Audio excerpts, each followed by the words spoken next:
Hi guys! Welcome to my YouTube channel. Sam here. So, I am a Filipino nurse working and living here in Germany for almost 5 years now. As of now, ay naka-maternity leave pa din tayo kasi as you can see on my few vlogs kung napanood nyo po ay nagdalang tao tayo. So, ngayon ay 5 weeks postpartum na tayo and ngayon na lang ulit ako nakapag-vlog. For today, gusto ko lang i-share ko ano nangyari sa akin nung 2 days and day before nung delivery ko. So, ayun na nga guys. Introduction pa lang, pero nagising na yung baby ko. Ito siya. 5 weeks na ang baby ko. Nagpa-vlog si Mami Baby. Binablog ni Mami yung nangyari bago kayo labas. Opo.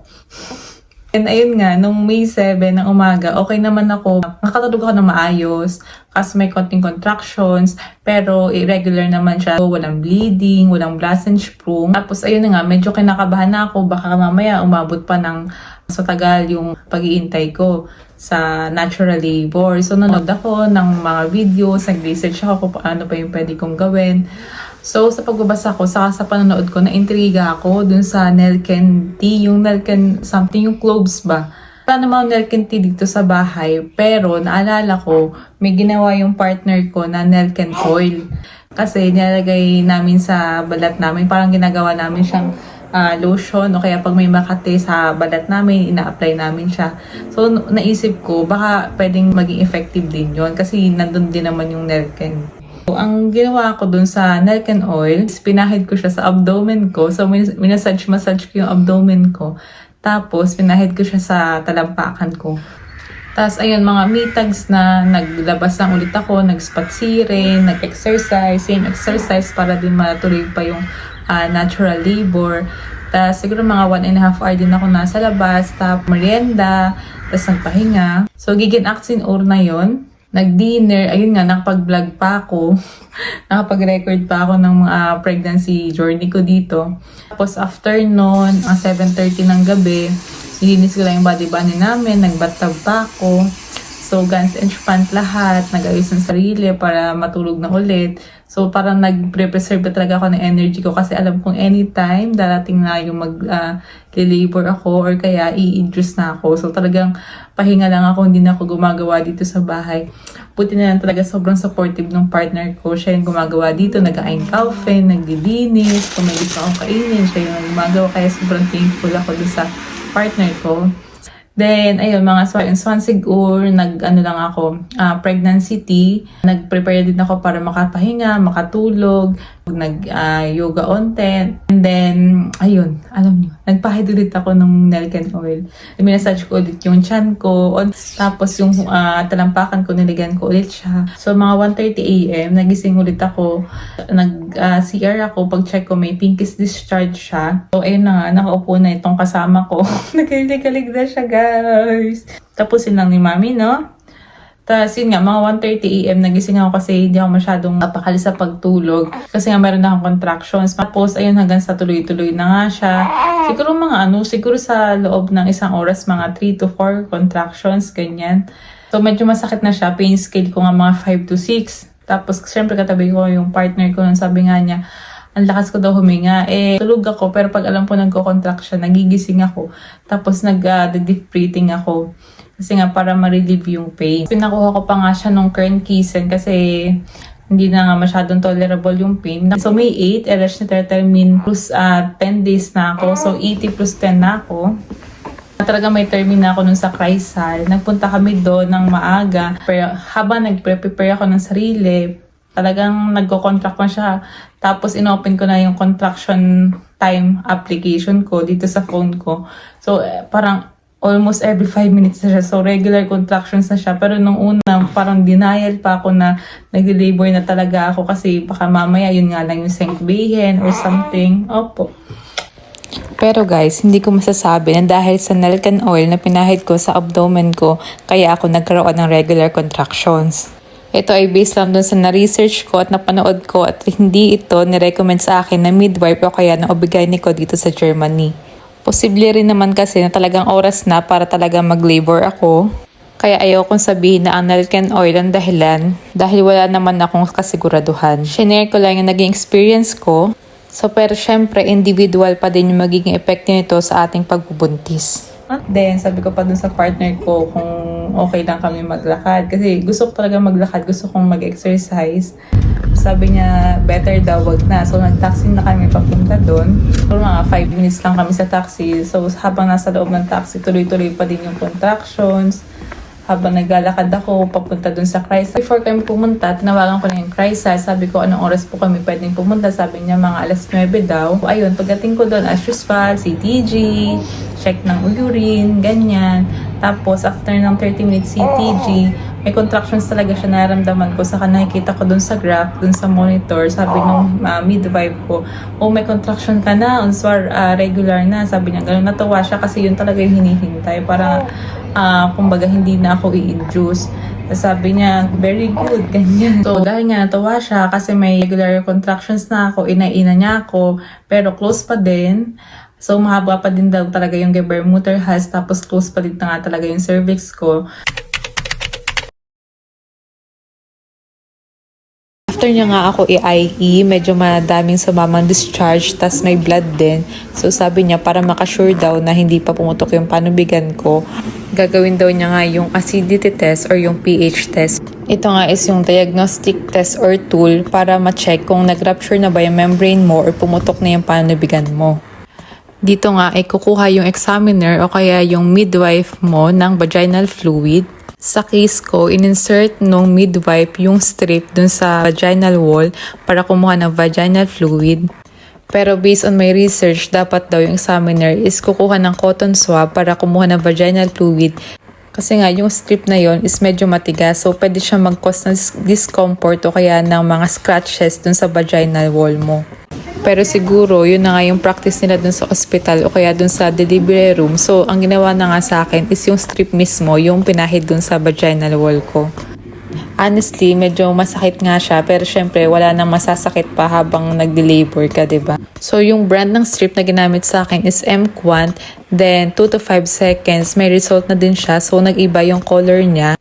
So, if negative yung result, ang magiging color ng strip is yellow, orange, or their light olive. If positive naman yung result, means nag-leak na yung amniotic fluid mo, ang color ng strip ay dark violet, slate gray, or deep blue. So, sa case ko, ang color ng strip is orange, which means negative. So, ibig sabihin, hindi pa nga nag-leak yung amniotic fluid ko or intact pa din yung amniotic sac. Mukha nga hindi pa na-convince yung midwife ko. Kumuha siya ng medyo mas mahabang strip than inulit niya yung procedure, which is ang result is negative pa din. So after that diagnostic tool, nirelay na nga niya yung result dun sa resident on duty. Then sabi niya mag-wait na lang muna ako ng konti kasi ultrasound ako. Then after ilang minutes, tinawagan din ako, pumunta kami dun sa ultrasound room. Siyempre, kinumusta muna ako ng doktor, tinanong ko ano na ba yung mga nararamdaman kong simptomas. Then sabi niya, according nga dun sa Hebame, negative yung acidity test ko.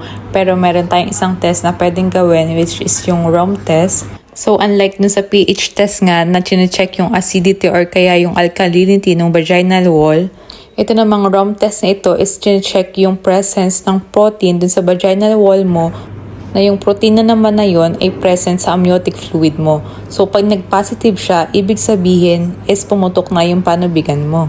So, sa experience ko, pinahiga ako dun sa examining table. So, nakalitotomy position ako. And then, may pinasok sa aking speculum. Then, using sterile swab, insert na nga ng doctor, siguro mga 2 to 3 inches for almost 15 seconds lang din to collect nga yung vaginal fluid. Then, after nun, inalis na nga niya yung vaginal speculum saka yung cotton swab. Tapos hindi ko nakita kung ano yung ginawa niya, pero based on my research, yung swab tip nga is ilalagay sa small plastic vial na may lamang liquid buffer solution, and then papaikutin lang siya ng like 15 seconds. Then puputulin yung swab handle, so may iwan na lang yung swab tip dun sa plastic vial. So itong test na to is gagamit ng lateral flow readout, so kamukha siya ng home pregnancy test. Then mag-iintay ng 5 to 20 minutes sa result. So, if negative or no rupture ang result, isang line lang yung makikita mo, which is yung control line or yung C line lang. So, meaning, walang nakita amniotic protein dun sa sample. Pero once nag-positive siya, ibig sabihin, pumutok na yung panubigan mo. Dalawang linya naman yung magkukulay ng red, which is yung control line, saka yung amniotic fluid or kaya yung AF line. So, ibig sabihin, confirmed na positive yung result. Kasi nga, 5 to 20 minutes yung iintayin bago magka-result. Bina-general ultrasound lang din muna ako ng doktor. So far, okay naman yung ultrasound, walang bleeding, okay yung placenta ko, so okay din yung umengin ng amniotic fluid ko. Mabilis lang yung ultrasound, pero nag-intay lang kami siguro mga 5 minutes pa kasi nga iniintay yung result ng ROM test. Then after nun, ayun na nga, nag-positive nga ako sa ROM test. Ibig sabihin, pumutok na nga yung panubigan ko. So, ang sabi sa akin ng doktor, hindi na nga daw ako pwede umuwi kasi nga pumutok na yung panubigan ko at kailangan ko na makareceive ng antibiotics. Pero kung nagkataon naman nga na naging negative yung result, pwede daw ako magstay doon para magintay ng totoong labor o kaya pwede din daw ako mag-labor sa bahay. Ma-share ko na nga lang din kung ano ba yung instruction sa akin ng aking OB-GYN at saka nung midwife ko kung kailan ako dapat pumuntang hospital. So, ang sabi nga nila, kung pumutok na yung panubigan ko, kung may heavy bleeding, o kaya kung regular na yung contractions ko or may iba ako nararamdaman katulad ng pananakit ng ulo or panlalabo ng paningin or kahit kung hindi na ako comfortable dito sa bahay, pwede na din akong pumunta sa ospital. At ayun na nga yung ginawa ko kasi nga ilang beses na akong may Fraglish Blasensprung o kaya yung pagputok na panubigan, ikinontak ko lang sila and then never naman nila ako tinanggihan. Basta ang nasa isip ko noon, ang pagkasabi nila, basta may nararamdaman ka or hindi ka na mapakali dito sa bahay mo, pwede mo silang kontakin anytime. Tinanong ko din kung kailangan ko bang tumawag ng ambulance once nga nakaramdam na ako ng contractions. Sabi nila, hindi naman daw kailangan kasi nga ang ambulance or a Krankenwagen is para lang sa emergency cases or kaya yung mga Notfälle. Sabi pa nga nila, dati daw ganun daw ang practice dito sa Germany pero dahil nga mahal ang service ng ambulances, kung stable nga naman ang nanay at walang emergency, private car or taxi ang gagamitin papunta sa hospital. Ayun na nga, May 8, 10 a.m., nilagyan na ako ng Hepla kasi para ma-start na nga yung antibiotics. Then, itinanong ko din sa kanila kung gaano kadalas ko siya ma-receive. Sabi nila, yung antibiotic na yon is yung ampicillin sulbactam or Unacid dito sa Germany and may receive ko siya every 8 hours. And then, ayun nga, kinuhanan na din ako ng dugot to check my hemoglobin level and other blood chemistry. And then for a while, nagintay muna ako sa delivery room or kaya sa Chrysal habang nag-iintay ako ng availability ng room namin dun sa normal station.